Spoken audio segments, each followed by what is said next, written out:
अस्सलाम वालेकुम। आज की वीडियो में हम करेंगे एक्सरसाइज 1B की मैथमेटिक्स बुक 2 D2 जो न्यू एडिशन आया है 7th एडिशन उसकी एक्सरसाइज है ये।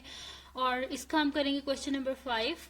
और इससे जो पिछले क्वेश्चंस हैं वो मैं अपनी पिछली वीडियोस में कर चुकी हूँ। उनका लिंक मैं डिस्क्रिप्शन में दे दूंगी, आप वहाँ से देख लीजिएगा।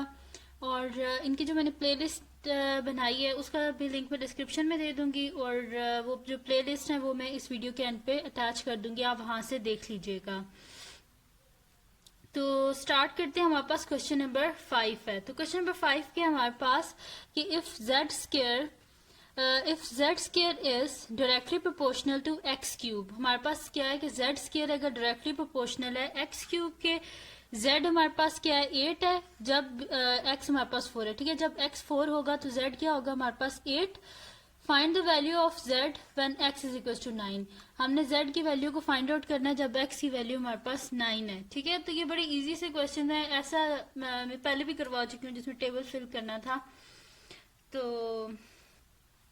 स्टार्ट करते हैं। और इसका क्वेश्चन नंबर 4 जो है वो मैंने नहीं कराया क्योंकि काफी इजी सा था, वो आप लोग इंशाल्लाह खुद ही कर लेंगे। चलें सॉल्यूशन स्टार्ट करते हैं।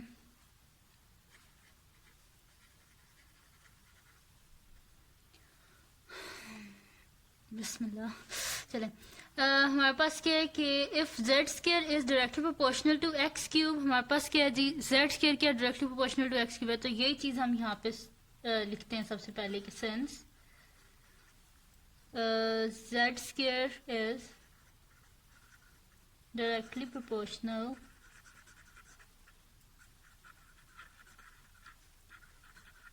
since z square is directly proportional to x cube. ये गिवन है ना हमारे पास कि जेड स्केयर क्या डायरेक्टली प्रोपोर्शनल है एक्स क्यूब के। अगर ये डायरेक्टली प्रोपोर्शनल है एक्स क्यूब के तो हम इसे किस तरह लिखेंगे, जेड स्केयर डायरेक्टली प्रोपोर्शनल का साइन प्रोपोर्शनलिटी का साइन और साथ में एक्स क्यूब। ठीक है, अब हमने क्या करना है जी, सबसे पहले हमें एक इक्वेशन बनानी है जो कि कनेक्ट करे जेड स्केयर और एक्स क्यूब को। फिर इसको यूज करके, उस इक्वेशन को यूज करके हम इजीली फाइंड आउट कर लेंगे जेड की वैल्यू। तो उसके लिए हमें ये साइन यहाँ से हटाना, तो इस साइन को हटाने के लिए हमें यहाँ पे कांस्टेंट चाहिए, तो के को हम एज अ कांस्टेंट ले लेते हैं। ठीक है, तो यहाँ पे हमारे पास क्या आ जाएगा कि Z square is equals to के एक्स क्यूब। और के हमारे पास हम यहाँ पे लिख देते हैं वेयर के इज अ कांस्टेंट। ठीक है,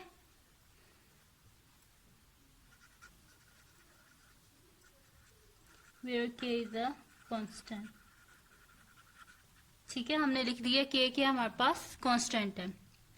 अब हमारे पास गिवन क्या है कि जब हमारे पास x4 है ना तो z की वैल्यू की हमारे पास 8 है। तो यही वैल्यूज हम यहाँ पे यूज करके यहाँ से पहले k की वैल्यू को फाइंड आउट करते हैं। फिर जब हमारे पास k की वैल्यू आ जाएगी उससे हम क्या करेंगे, इजीली फाइंड आउट कर लेंगे जो हमारे पास है ना z की वैल्यू वो फाइंड आउट हम कर लेंगे। ठीक है, तो यहाँ पे सबसे पहले हम क्या लिख लेते हैं जिनकी वैल्यूज के when z is equals to 8 and x is equals to 4। कि जब z 8 है हमारे पास और x 4 है तो यहाँ से k की वैल्यू को फाइंड आउट कर लेते हैं। हमारे पास क्या है जी, z square is equals to के एक्स क्यूब। तो z यानी कि 8 स्क्वायर इज इक्वल्स टू के एक्स के हमारे पास 4 का क्यूब। ठीक है, तो 8 स्क्वायर क्या होता है हमारे पास 64 इज इक्वल्स टू के, और 4 का क्यूब क्या होता है हमारे पास, वो भी क्या होता है 64। बोथ साइड पे 64 से डिवाइड कर देते हैं, यहाँ से भी कटिंग होगी यहाँ से भी कटिंग, 1 आ गया। ठीक है, तो के की वैल्यू क्या आ गई हमारे पास 1। के क्या आ गया जी हमारे पास 1 आ गया। इसको हम इस इक्वेशन में लिख देते हैं, यानी कि हमारे पास क्या आ जाएगा जी, z square is equals to के एक्स क्यूब है, यानी कि z square is equals to 1x cube. ठीक है, यानी कि यहाँ पे लिख देते हैं हम अब आगे। तो हमारे पास क्या आ जाएगा कि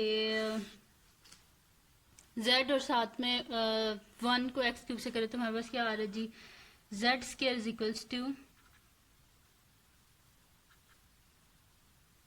ठीक है 1 लिख दिया। और जो x है ना, x की जगह भी x की वैल्यू डाल देते हैं। k की जगह हमने 1 डाल दिया और x की वैल्यू क्या गिवन था, क्वेश्चन में हमारे पास क्या गिवन था कि जब x हमारे पास 9 होगा तो z की हमने वैल्यू को फाइंड आउट करना है। तो k की वैल्यू भी हमें पता चल गया कि वो 1 है और x की वैल्यू क्या है 9, वो भी हम यहाँ पे लिख देते हैं। तो x क्यूब है हमारे पास, यानी कि 9 का क्यूब। ठीक है, तो z square is equals to 9 cube, हम यहाँ पे कैलकुलेटर से कर लेते हैं। 9 पावर 3 इज इक्वल्स टू 729। ठीक है, तो z स्क्वायर क्या आ गया हमारे पास 729। हमें किसकी वैल्यू चाहिए, z की वैल्यू चाहिए, तो बोथ साइड पे क्या कर लेंगे, स्क्वायर रूट ले लेंगे। ठीक है, तो यहाँ पे तो ये कट गया। ठीक है, और हमारे पास क्या आ जाएगा जी, z is equals to plus minus under root 729, under root answer is equals to 27 आ गया। ठीक है, यानी कि z क्या आ गया हमारे पास प्लस माइनस 27। ठीक है, तो हमने वैल्यूज फाइंड आउट करनी थी z की, तो वो हमने फाइंड आउट कर ली। वो हमारे पास क्या आ गई है जी, प्लस माइनस 27 आ गई। ठीक है जी, तो ये था जिसका क्वेश्चन नंबर 5, जिसमें हमें x की वैल्यू गिवन थी, उसको यूज करके हमने z की वैल्यू को फाइंड आउट किया है। ठीक है, तो जी नेक्स्ट क्वेश्चन है हमारे पास क्वेश्चन नंबर 6। क्वेश्चन नंबर 6 में क्या है हमारे पास के if q is directly proportional to p minus 1 whole square and q is equals to 20 when p is equals to 3. Find the value of p when q is equals to 80. यानी कि इसमें क्या है कि हमारे पास q क्या directly proportional है p minus 1 whole square के। ठीक है, और क्या है हमारे पास के q and q is equals to 20 when p is equals to 3। ठीक है, हमारे पास क्या है कि q 20 है और p क्या हमारे पास 3 है। फाइंड करनी है हमने वैल्यू p की, जबकि q हमारे पास 80 है। यानी कि इसमें क्या है कि q जो है वो डायरेक्टली प्रोपोर्शनल है p माइनस 1 होल स्क्वायर के। वो कह रहे हैं कि जब p 3 होगा तो q क्या होगा 20। हमने वैल्यू फाइंड आउट करनी है p की, जबकि गिवन है कि q 80 है। ठीक है, तो सोल्यूशन स्टार्ट करते हैं इसका। मुश्किल क्वेश्चन नहीं है ये, लेकिन इम्पोर्टेंट है ये। ठीक है, तो स्टार्ट करते हैं। सबसे पहले हमारे पास क्या गिवन है कि q क्या डायरेक्टली प्रोपोर्शनल है p माइनस 1 होल स्क्वायर के। तो वो यहाँ पे हम लिख देते हैं कि since q is directly proportional to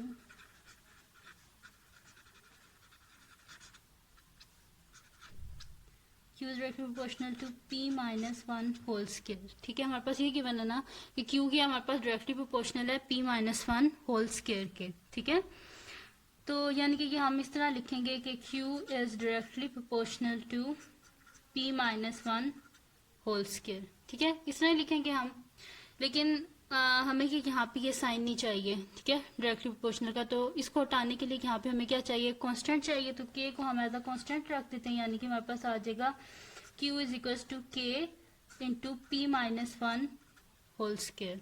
ठीक है, और यहाँ पे हम लिख देते हैं कि where k is a constant. ठीक है, ये हमने लिख दिया कि k क्या है इसमें हमारे पास कांस्टेंट है।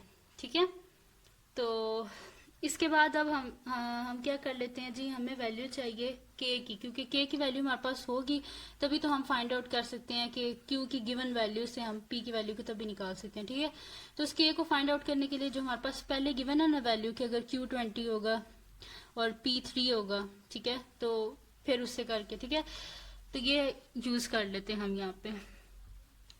तो q क्या है जी हमारे पास 20 is equals to k as it is, क्योंकि हमें इसकी वैल्यू नहीं पता, और p क्या है जी हमारे पास 3 माइनस 1 होल स्क्वायर। ठीक है, तो 20 is equals to k, 3 minus 1 क्या हो जाएगा 2 स्क्वायर, यानी कि 20 is equals to k into 2 का स्क्वायर क्या हो जाएगा जी 4। हमें किसकी वैल्यू चाहिए, k की वैल्यू चाहिए, बोथ साइड पे 4 से डिवाइड कर देंगे, 4 और 4 कैंसिल आउट हो गए, एंड 4 5 से 20, यानी कि k की वैल्यू क्या आ गई हमारे पास 5। ठीक है, तो यानी कि हमारे पास इक्वेशन क्या बन गया जो कि कनेक्ट कर रही है q और p माइनस 1 होल स्क्वायर को, वो हमारे पास है जी q इज इक्वल्स टू ये है ना q is equals to k p minus 1 whole square. ठीक है, तो इक्वेशन क्या बन जाएगी q is equals to 5 p minus 1 whole square. ठीक है, ये इक्वेशन बन रही है ना q is equals to p minus 1 whole square. ठीक है, अब हमने फाइंड क्या करनी है जी, क्यू की वैल्यू इसमें डाल देते हैं हम 80 और यहाँ से हम फाइंड आउट कर लेते हैं p minus one whole square की वैल्यू। ठीक है, यहाँ पे हम लाइन ड्रॉ कर लेते हैं। हमारे पास है जी q is equal to 5 p minus one whole square. ठीक है, ये हमारे पास। अब क्या कर लेते हैं जी, यहाँ पे हम q की वैल्यू 80 लिख देते हैं। तो 80 is equal to 5 p minus one whole square. ठीक है, बोथ साइड पे 5 से डिवाइड कर देते हैं क्योंकि हमें किसकी वैल्यू चाहिए, p की। डिवाइडेड बाय 5 डिवाइडेड बाय 5, 5 और 5 कैंसिल आउट और 5 से डिवाइड करते हैं, 5 1 5 and 5 6। ठीक है, 16 आ गया। 16 is equal to p minus one whole square. हमें किसकी वैल्यू चाहिए, p की वैल्यू चाहिए। बोथ साइड पे स्क्वायर रूट ले लेते हैं। ठीक है, तो यहाँ पे 16 अंडर रूट 16 क्या आ जाएगा हमारे पास, plus minus 4 is equal to, ये कट गया यानी कि p minus one. p minus one is equal to plus minus 4।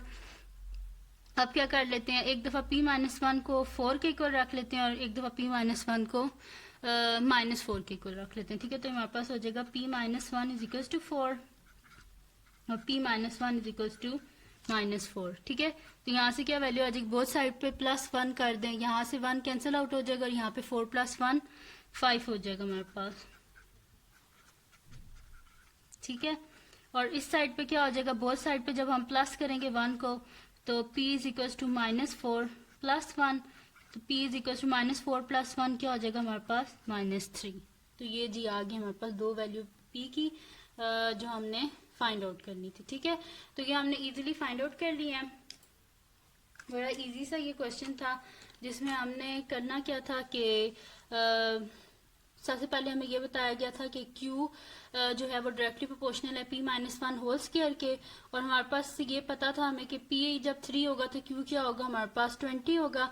Find करनी थी हमने P की वैल्यू और Q की वैल्यू हमें जबकि गिवन थी कि वो 80 है। ठीक है, तो हमने क्या कर दिया, वही जो ऊपर गिवन था कि Q क्या डायरेक्टली प्रोपोर्शनल है P minus one whole square के, वो हमने यूज किया और फिर हमने क्या किया, सबसे पहले हमने इसकी इक्वेशन बनाई एक। ठीक है, इक्वेशन से हमने k की वैल्यू को फाइंड आउट किया, फिर वो k की वैल्यू डाल के देन q की वैल्यू भी डाल के हमने पुट करके इक्वेशन में हमने क्या कर लिया जी, p की वैल्यूज को फाइंड आउट कर लिया।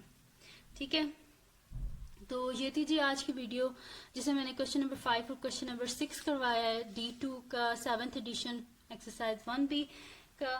और अगर ये वीडियो आपको पसंद आई हो तो इसको लाइक कीजिएगा और मेरे चैनल को सब्सक्राइब कीजिएगा और अपने फ्रेंड्स को भी बोलिएगा मेरे चैनल को सब्सक्राइब कर दीजिए और इसी तरह सपोर्ट करते रहिए और दुआओं में याद रखिएगा। अल्लाह हाफिज़।